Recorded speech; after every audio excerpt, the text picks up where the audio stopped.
Hey guys, it's Alex. I'm here with a book review for the last book I read, which is Missing Presumed by Susie Steiner. This is an adult mystery thriller about a 24-year-old graduate student who goes missing. There are no leads in her case, and the police can't seem to find any evidence. The book follows the police who are investigating her case, as well as her family and friends. It's a fairly generic thriller of this kind. I don't have much to say about the plot. That's just she goes missing and people investigate. That's about all there is to it. I did enjoy the premise, the idea that this very wealthy, very connected, young, intelligent woman just disappears without a trace. And that was the question that propelled me through the rest of this book. I wasn't overly interested in any of the characters or anything that was happening in the book. It was just that premise, that question, what happened to her, that was what kept me reading it. I was disappointed in that regard. I always like for there to be something a little bit more than just to answer the whodunit question, because that does get boring and you start just reading in order to get to the end instead of to find out what's happening in the culmination of the whole story. But this book was not the greatest. I gave it 2 stars. The ending was incredibly predictable. I called it very early on. It was pretty generic and boring. I honestly found the book a little bit hard to follow in regards to the details. There were a lot of acronyms, there were a lot of different characters, and an unnecessary amount of characters. It's such a cliche, but characters sort of have to be loners. There's just not enough time in a book for every main character to have a couple of friends, a couple of coworkers, a couple of family members. When you have that, it all becomes too much and there are too many characters to remember. And that's sort of what happened in this book. It switched point of views between the characters. It felt like there was too many, and then they would reference like a Kim or an Ian or a Raleigh, and I would have to sit there for a moment and think, okay, who's Kim?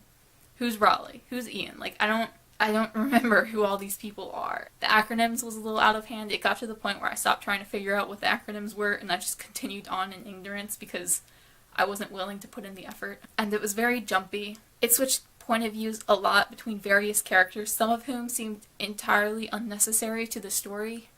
I think especially with Davy, who was the partner of the main character. He was a cop. It kept being in his point of view, and throughout the book I could never figure out why. His point of view accomplished nothing. Like, yes, he was a decent character, but he could have continued to be a decent character from Manon's point of view.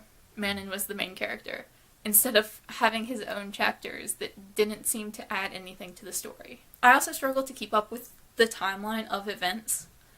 It starts immediately after Edith's disappearance. It goes every single day after that, up through about 4 or 5 days after her disappearance. And then there was a random jump to a week after that. And it took me a minute to realize there was that big of a time jump because they'd been covering every single day. And I really don't understand the purpose of that time jump. It was about 100 pages into the book. It just randomly skipped a week into the future when it had been going every single day. And it was very strange. Her mother referenced her as disappearing 12 days before, and I was like, wait, it hasn't been 12 days. And I checked, and in like tiny print at the top of the chapter it said 7 days later, and I was like, that's weird. That's like a really weird thing to do, just like 100 pages into a 300-page book. I also really didn't like most of the characters, and by most, I mean, I think everyone in the story.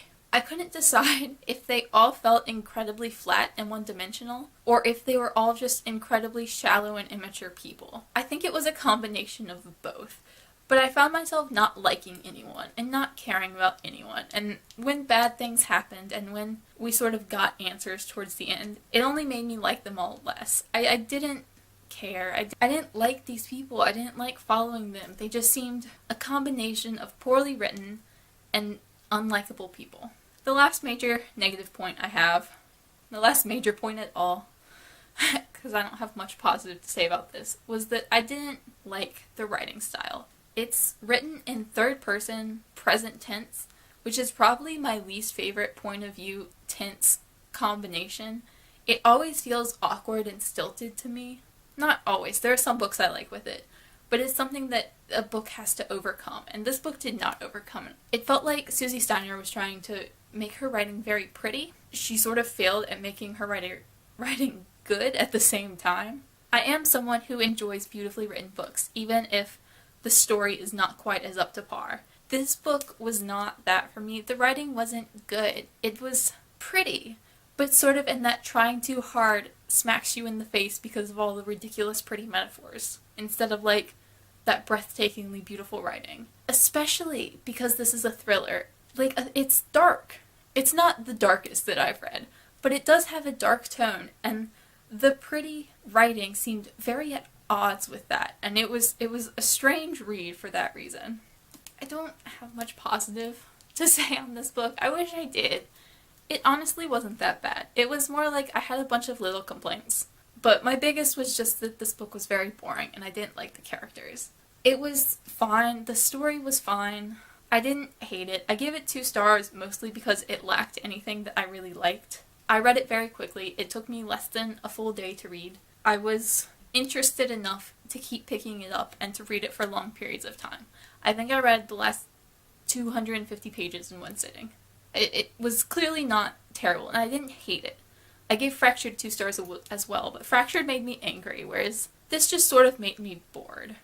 I thought about giving it 3 stars, but then when the ending was exactly what I had predicted and it wasn't that good of an ending, I decided that it hadn't earned the full 3 stars, but I still think this was slightly less than mediocre for me, and I can see how people would enjoy this if it's more the kind of book that they like, and if they don't mind that the characters aren't necessarily incredibly well written or the most likable. Let me know down below if any of you guys have read this book, and what your thoughts on it were if you have.